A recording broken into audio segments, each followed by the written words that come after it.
بسم اللہ الرحمن الرحیم۔ بہت ضروری ہے کہ اللہ تعالیٰ فرماتا ہے کہ مومن بن جائیے، مومن ہی جنت الفردوس کے وارث ہے۔ اس لیے مومن بننے کے لیے 8 کام کرنا ہوگا۔ نمبر 1، عمل صالحہ۔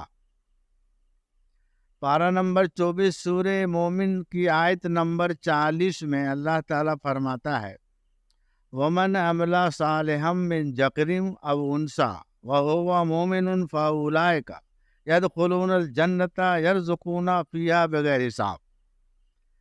ترجمہ ہے کہ اور جو اچھا کام کرے، نیک کام کرے، جو بزرگان دین نے کیا ہے، مرد ہو یا عورت، اگر وہ مومن ہو تو وہ جنت میں داخل کیے جائیں گے اور وہاں ان کو بے گنتی یعنی بے حساب رزق پائیں گے۔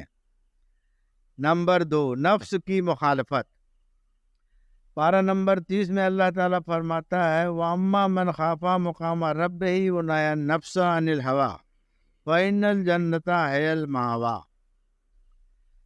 یعنی کہ جس نے اللہ سے ڈر کر نفس کی خواہشات کو روکا، اس کا ٹھکانہ بہشت ہے۔ اس لیے نفس کی مخالفت پر کمر بستہ ہو جاؤ، یعنی تزکیہ نفس کرنا بہت ضروری ہے۔ نمبر 3 ہے کہ اللہ کے یہاں باقی رہنے والی چیزیں۔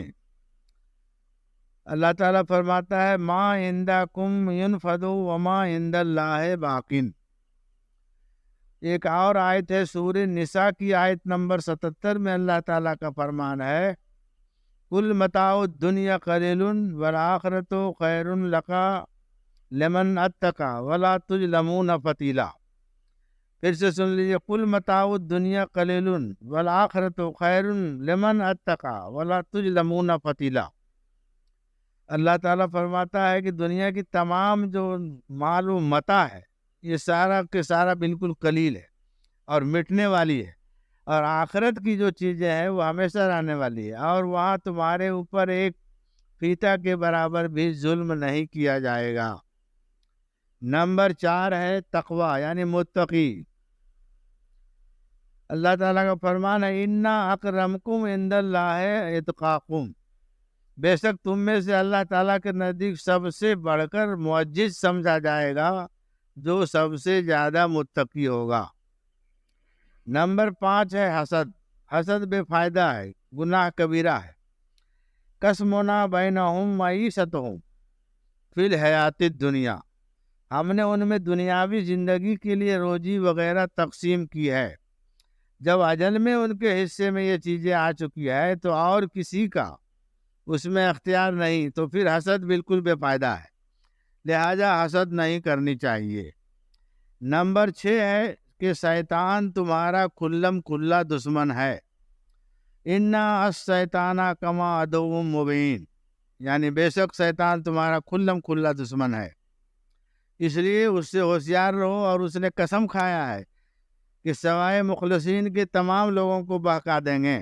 اس لیے بہت ضروری ہے کہ اس سے ہوشیار رہیں اور اس سے جنگ کر کے اس کو ہراویں۔ نمبر 7، رزق اللہ دیتا ہے۔ وما من دابۃ فی الارض الا علی اللہ رزقھا، یعنی تمام روئے زمین پر کوئی ایسا حیوان نہیں ہے جس کا رزق اللہ کے پاس یعنی اللہ کے پاس ذمہ نہ ہو، لہذا رزق دینے کا جب وہ وعدہ کیا ہے تو بالکل مطمئن ہو کر کے اطمینان سے مومن بننے کی تیاری میں لگ جانا چاہیے۔ یہی اللہ تعالیٰ کا فرمان ہے۔ قرآن حکیم میں 18واں پارہ میں آیا ہے اولئک ھم الوارثون الذین یرثون الفردوس ھم فیہا خالدون، یعنی اللہ تعالیٰ جنت الفردوس کا وارث اسی کو بنائے گا جو مومن بنے گا۔ اس لیے مومن بننا کے لیے جو اور بھی صفتیں ہیں 6 قرآن حکیم میں، اس کا تفسیر ہو چکا ہے، اس لیے یہ 8 کام کرنا بہت ضروری ہے مومن بننے کے لیے۔ مومن ہی جنت الفردوس کے وارث ہیں۔